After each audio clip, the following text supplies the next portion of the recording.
আজকে ডিমের আর আলুর এই রেসিপিটা খাইলে মাছ মাংসের কইতে বাধ্য হইবেন যে তোমাদের আর দরকার নাই। এই রেসিপিটা বানাইতে এত সহজ আর খাইতে এত মজা। আমি আগে আলু সিদ্ধ করে লইছি আর আলুগুলো হাত দিয়ে সুন্দর করে চটকা নিতাছি। আলুগুলো ভালোভাবে চটকানো হয়ে গেলে এটার মধ্যে দিয়ে দিবেন পানি। আবার কেউ মনে করেন না যে আমি এটার মধ্যে হাত দিতেছি, আমি কিন্তু এটার মধ্যে পানি দিয়ে এটা জাস্ট মিক্স করুম। তো এই যে আলুগুলো সুন্দরভাবে আমি মিক্স করে নিতাছি পানি দিয়া। আমি দিয়ে দিলাম কড়াইয়ের মধ্যে তেল, তারপরে দিয়ে দিব পেঁয়াজ, কাঁচা মরিচ, লবণ। এটা আমি ভালোভাবে ভাইজা লুমু। টিকটকে একটা আপুর কমেন্ট দেখে অনেক খারাপ লাগলো, মানে উনি কমেন্ট করছে যে আমি যে রেসিপি দিই ওগুলার ইনগ্রেডিয়েন্টস নাকি ওনার বাসায় থাকে না। তো আজকের যে রেসিপিটা আমি দিমু ওগুলো সব ইনগ্রেডিয়েন্টস আপনি বাসায় পেয়ে যাবেন। তো পেঁয়াজগুলো হালকা করে ভাজার পর আমি এখানে দিয়ে দিলাম আদা রসুন, তারপরে দিয়ে দিলাম হইলো আপনার মরিচের গুঁড়া, হলুদের গুঁড়া। এখানে ধনিয়া গুঁড়াটা আমি একটু পরে দিব, মানে আমি ধনিয়া গুঁড়োটা দিবার ভুলে গেছিলাম গা। পরীক্ষা তো সামনে, সবকিছু ভুলা যায়, পড়ালেখা তো ভুলি, এই যে ধনিয়া গুঁড়া দিতেও ভুলে গেছি গা।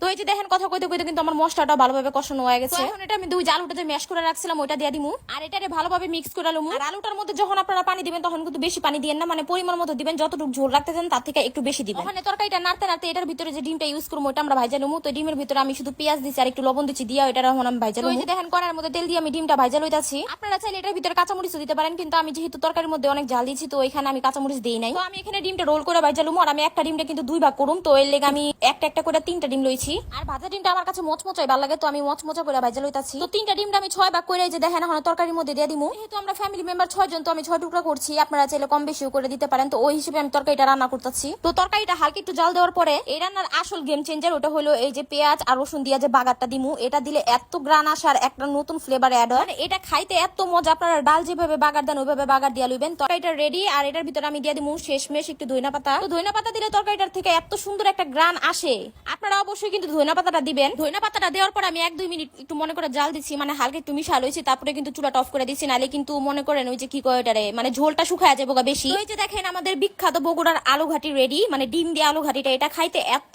মজা। আমি এই যে দেখেন গরম ভাতের সাথে নিয়ে নিচ্ছি, একটা বোম্বাই মরিচ, মানে ঝাল ঝাল একেবারে মাখা মাখা তরকারি, তার মধ্যে হইলো ডিম দেওয়া, আবার লেবু চিপা নিতেছি, মানে এটার স্বাদই আলাদা। যারা যারা মাছ মাংস খাইতে খাইতে বোর হয়ে যাইতেছেন তারা এই ডিমের এই তরকারিটা রান্না করে খাইবেন, মানে বুঝেন আমি আপনাকে এত সহজ সহজ রেসিপি দেই। তো আজকের এই ভিডিওটা এই পর্যন্তই ছিল। সবাইকে আল্লাহ হাফেজ, বাই বাই।